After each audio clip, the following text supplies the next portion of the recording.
Bonjour Manuel Bompard. Bonjour. Le prince héritier d'Arabie Saoudite reçu par Emmanuel Macron. Le tapis rouge déroulé à l'Élysée vous choque-t-il? Oui. Qu'on continue à avoir des relations diplomatiques avec tous les pays dans le monde, c'est une évidence.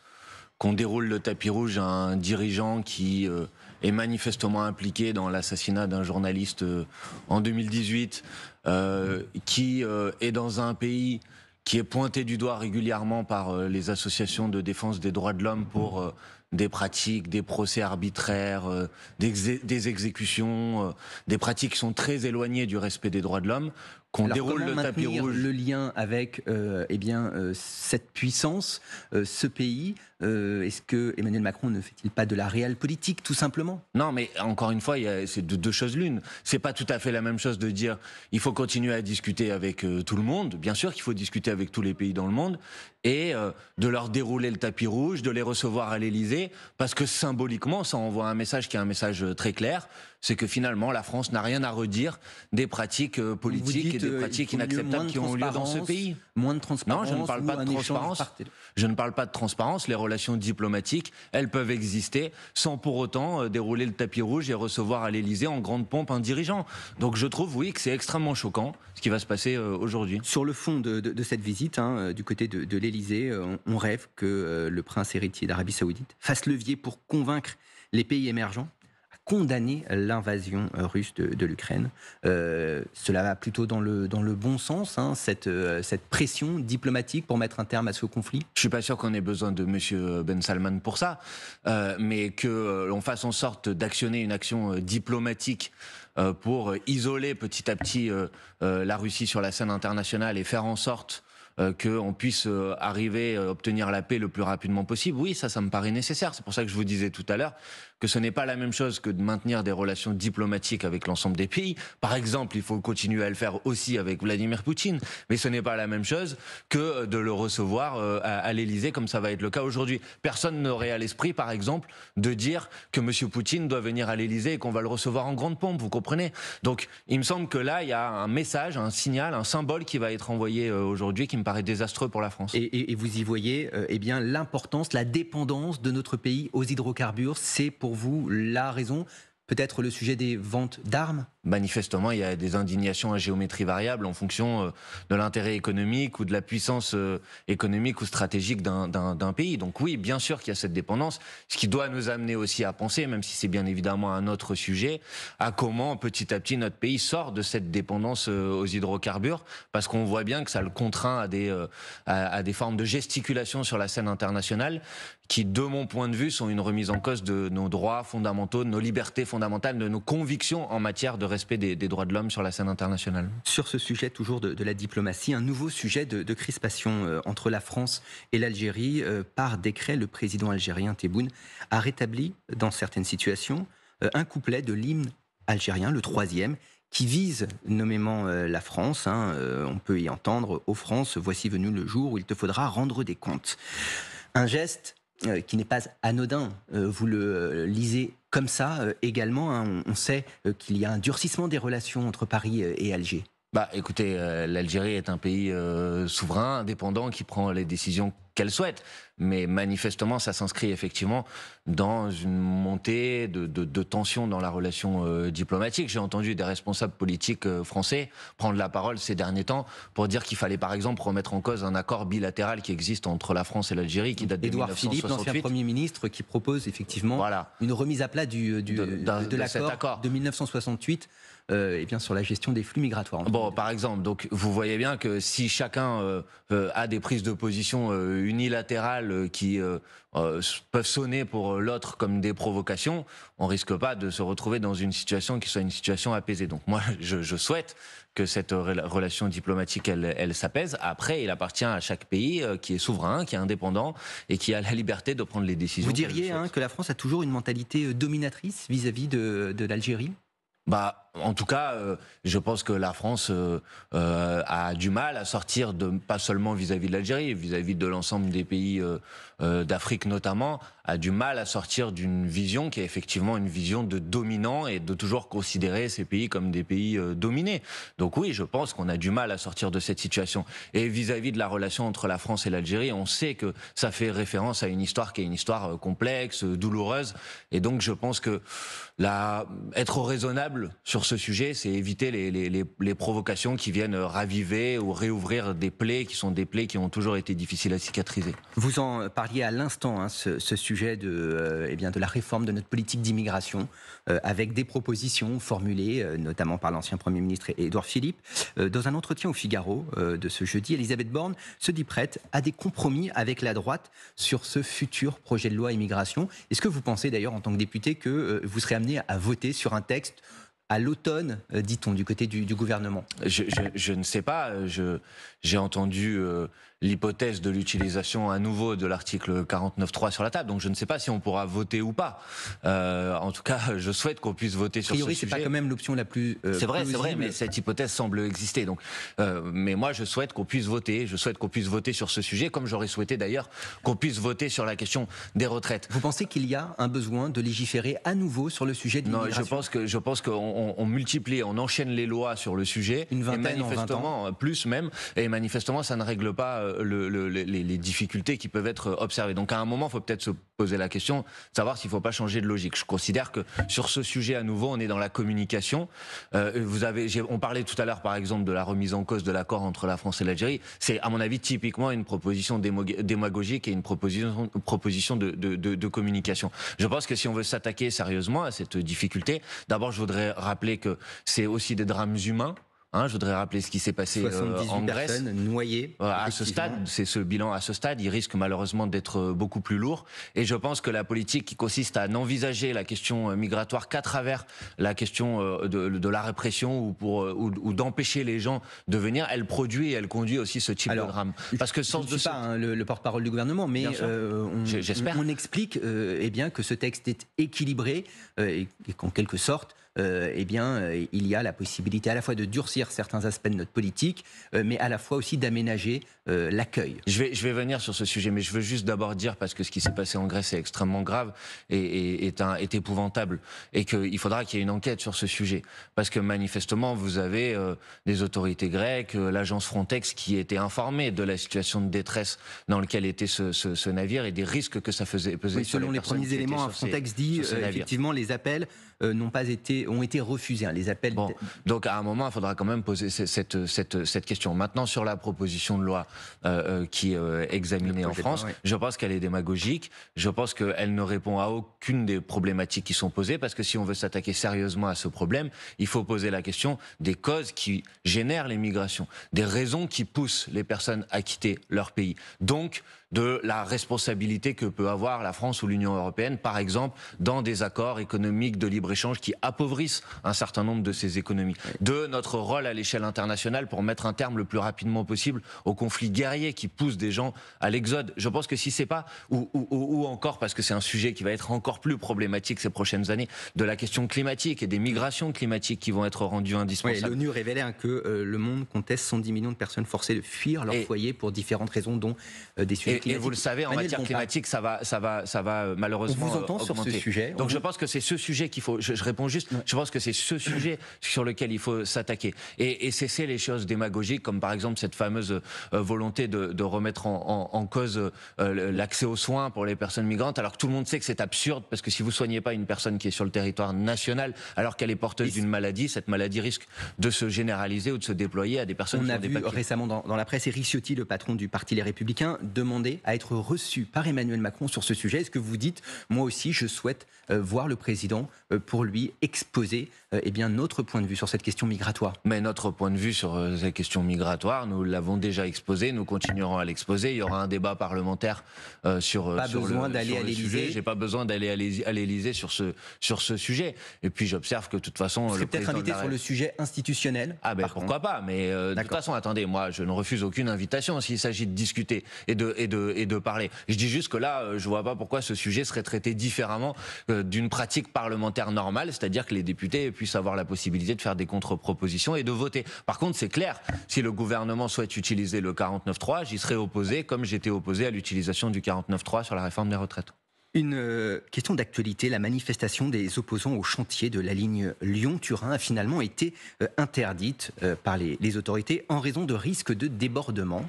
Est-ce que vous dénoncez cette décision de la préfecture ? Il y avait visiblement des individus radicalisés qui auraient pu se greffer au cortège d'opposants. Moi, je souhaite que cette manifestation puisse avoir lieu. Donc vous appelez au rassemblement encore ce matin. Écoutez, il y a un recours. Les 11 associations qui étaient demandeuses et qui avaient organisé le dépôt de cette demande de manifestation font un recours devant le tribunal administratif. Je souhaite que le tribunal leur donne raison et qu'ils puissent manifester. J'observe qu'il y a eu une manifestation sur le même sujet le 25 et le 26 mars dernier qui s'est déroulée tout à fait dans le calme et qui n'a pas posé de difficultés.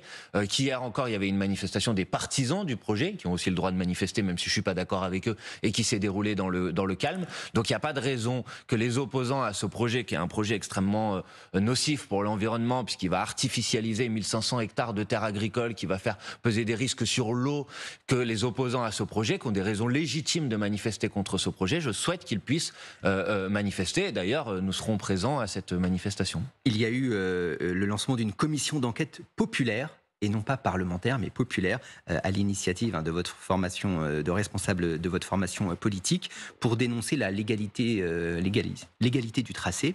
Ce tracé, il a été défini en 2001. Est-ce que, véritablement, on peut encore contester ce type de décision plus de 20 ans après ? Oui, bien sûr.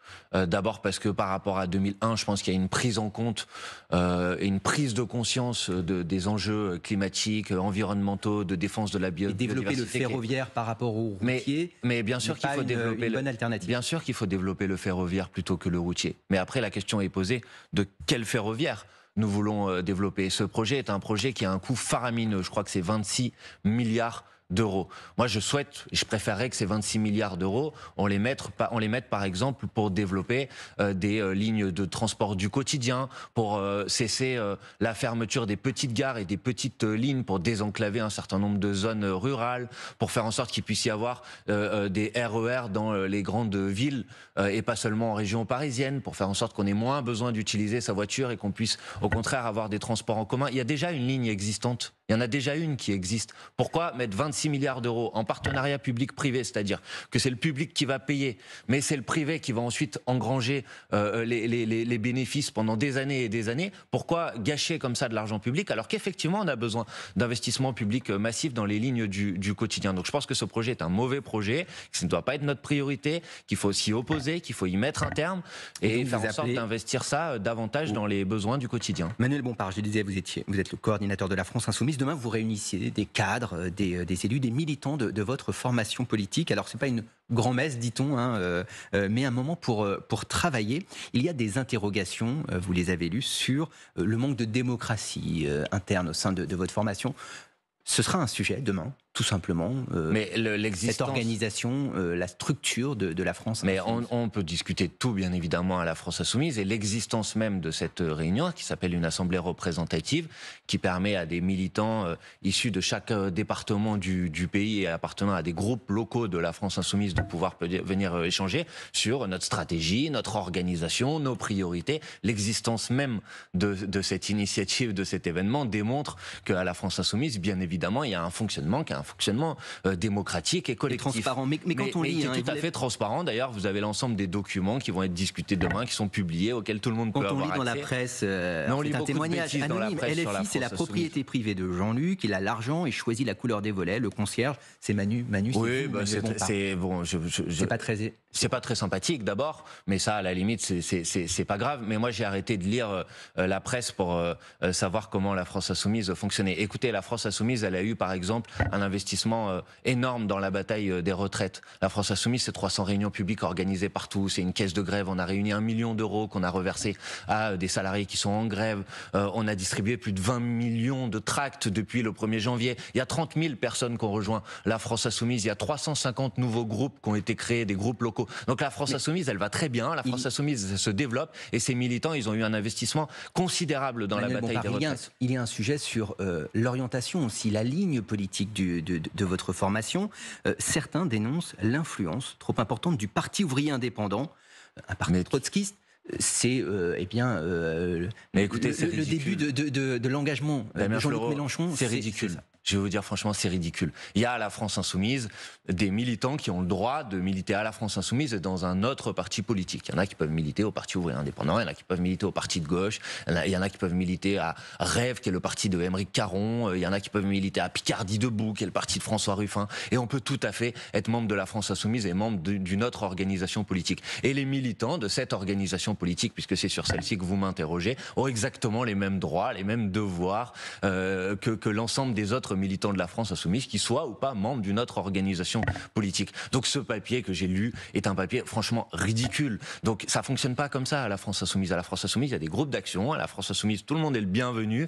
Et la France Insoumise, elle va très bien. Et la France Insoumise, elle se développe. Et la France Insoumise, elle a des objectifs qui sont des objectifs très importants pour la suite. Sur le sujet du fichage prétendu de certains militants, vous avez réussi à y voir clair, à tirer les conséquences. Mais voilà, c'est pour ça que je vous dis tout ça est ridicule, parce qu'on prend une situation qui a pu se passer dans un département où manifestement il y aurait des militants qui se seraient livrés à des pratiques qui sont inacceptables. Si c'est le cas, il y a une commission chez nous qui s'appelle la commission de respect des principes, qui fait le travail pour voir si ces faits sont avérés et qui en sont les responsables. Si ces faits sont arrivés et qu'on identifie les responsables, ils seront bien évidemment sanctionnés. Mais utiliser des micros événements qui on peut se dérouler ici ou là pour en tirer une analyse générale, c'est malhonnête, c'est fallacieux et ça ne correspond pas à la réalité de ce qu'est la France Insoumise. La France Insoumise, elle est au travail, elle a beaucoup d'ambition, beaucoup d'objectifs, parce que le pays il nécessite des changements qui sont des changements très importants en matière sociale, en matière écologique. C'est d'abord sur ça qu'on va travailler ce week-end, parce que c'est d'abord ça nos priorités. Avec l'objectif donc des prochaines échéances électorales, il y a à la fois le scrutin européen de l'an prochain, cette impossibilité à ce stade de faire liste commune avec vos partenaires de la NUPES, et puis 2027, la mère de toutes les batailles. Comment est-ce que vous vous organisez au sein de la NUPES pour présenter éventuellement, là aussi, une candidature unique? Écoutez, moi je souhaite, comme je pense l'ensemble des insoumises et des insoumis, faire en sorte que la NUPES puisse arriver au pouvoir le plus rapidement possible. Ça peut être 2027, ça peut être avant, c'est pas ce qui peut se passer. Et il me semble, et c'est je crois le point de vue qui est partagé dans ma formation politique, il me semble que pour y parvenir, il faut que la NUPES, ça soit une coalition qui soit stable, qui soit lisible, et donc qui se développe localement, avec des structures locales de la NUPES, dans lesquelles des gens qui n'ont pas forcément envie de rejoindre une des composantes politiques puissent s'intégrer, avec des relations, avec des syndicalistes, des militants associatifs. Attendez, je vais vous répondre. Et avec le fait que la NUPES se présente groupée à l'ensemble des échéances électorales. Voilà. Je pense que c'est la meilleure stratégie pour faire en sorte que la NUPES puisse ensuite, effectivement, en 2017 ou avant, en 2027, ou avant, effectivement, pouvoir prendre le pouvoir. Donc, même si les scrutins ne se ressemblent pas forcément. Bien et sûr on sait, le scrutin européen est un scrutin à un tour, à la proportionnelle, qui permet justement de montrer la diversité des sensibilités. Je comprends, mais on peut aussi montrer cette diversité, cette sensibilité en étant dans des listes communes. Être dans des listes communes, ça ne veut pas forcément dire tous exactement la même chose, mais ça veut dire se mettre d'accord sur un programme d'action commune. Il y a un enjeu important. La question qui va nous être posée aux élections européennes, au lendemain des élections européennes, c'est qui gagne, qui arrive en tête. Est-ce que c'est Emmanuel Macron et ses listes qui arrivent en tête? Est-ce que c'est l'extrême droite ou est-ce que c'est la NUPES? C'est ça la question qui est la question fondamentale. Est-ce que c'est la fin de la NUPES? En tous les cas, Jean-Luc Mélenchon dit la fin de la NUPES, c'est possible. C'est sûr que si on n'est pas en capacité d'être ensemble aux élections européennes, sachant qu'il y a des élections sénatoriales dans quelques semaines où on sera manifestement pas, et je le regrette, ensemble, et qu'il y a des élections municipales où on sait que ça sera aussi difficile d'être ensemble, je pense que ça fait courir un risque qui est un risque majeur sur la NUPES. Et c'est pourquoi moi je me résigne pas à cette situation et j'essaye de convaincre que la liste commune aux européennes, elle est positive pour tout le monde. Et peut-être qu'en décidant pour le pays, primaire pour la présidentielle de 2027, en actant ce cadre de désignation du candidat, mais il faut prendre les choses étape par étape. Vous pourriez rassurer vos partenaires. Mais il faut prendre les choses étape par étape, Damien Fleureau. Si on veut travailler ensemble en 2027 2027, avoir des listes, des candidatures communes aux élections législatives, avoir un candidat commun à l'élection présidentielle, il faudra bien un mécanisme pour identifier ce candidat. J'ai pas de difficulté sur ce sujet. Donc vous êtes prêt à travailler? Mais on peut y travailler, mais pour arriver à cette situation, il faut faire en sorte qu'on ait franchi d'abord les étapes précédentes. Et les étapes précédentes, c'est d'abord les élections européennes, parce que la NUPES, elle sera d'autant plus en capacité de pouvoir être un candidat crédible à l'exercice du pouvoir en 2027, si elle a réussi par exemple en 2024 à sortir en tête des élections européennes. Et pour sortir en tête des élections européennes, on a besoin d'être ensemble. J'entends parfois, on me dit, oui, mais on siège pas dans le même groupe au Parlement européen. Mais c'est pas grave, on siège pas dans le même groupe à l'Assemblée nationale, ça nous empêche pas de travailler ensemble. Il y a une étude qui a été publiée cette semaine, on a à peu près 80% de nos votes qui sont communs au Parlement européen. Il y a quand même, malgré tout mais il peut y avoir des sujets sur lesquels on n'est pas d'accord, mais 80% c'est pas ridicule. On vote 80% en commun. On est tout à fait en capacité de se mettre d'accord sur un programme d'action commune à l'échelle européenne contre la fraude fiscale, pour une agriculture qui soit respectueuse de l'environnement, pour faire progresser les droits sociaux au niveau européen. Bon, sur tous ces sujets, on a des points d'accord. Donc on peut mener cette bataille ensemble, je le souhaite. Et je ne veux forcer personne, contrairement à ce que je lis parfois dans la presse. Mais j'essaye juste de convaincre et j'espère y parvenir avec mes amis et faire en sorte qu'on puisse avoir cette liste commune aux prochaines élections européennes. Merci beaucoup. Merci.